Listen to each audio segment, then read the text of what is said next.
One day, my good friend Rod the Times and I were on vacation. We were staying at an old, creepy, and rundown hotel. There were no beaches around us or hiking spots or that much of a city. Past and present found a nice place to have a dinner date on, but they left us all in the hotel.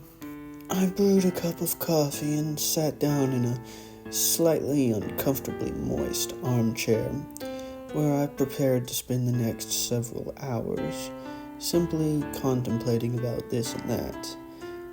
But Future and Rod were more antsy. When they found a box of matches, I decided that it would be more beneficial if I was to pull out my old car and take them for a ride.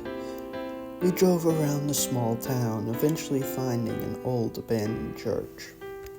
This was very much my speed of excitement, and the two rushed to the basement to explore.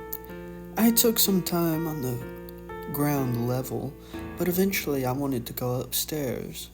I found the staircase hidden away in a bit of an odd place, but I didn't want to go alone.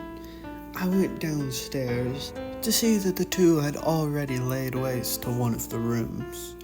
I asked them if they wanted to go to the highest level, but they didn't seem too interested.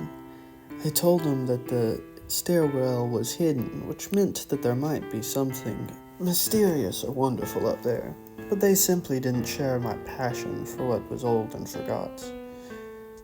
I looked around down there. It was a main room and a couple rooms to the side, but in one of those rooms, a particularly neglected room that I could tell that the church didn't use even when it was there was an odd purple curtain.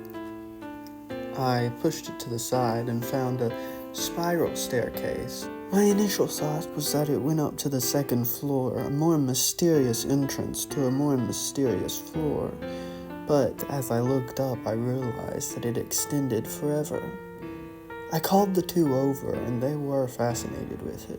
Their initial thought was to race up as high as they could go, to throw stuff down and down. But we all got a strange feeling at the same time. Dread and despair. We were not supposed to see that staircase. Future gingerly closed the curtain and said, "Another time, another day." And we walked back outside. Out there, the laughter and the fun resumed as we drove back to the old hotel.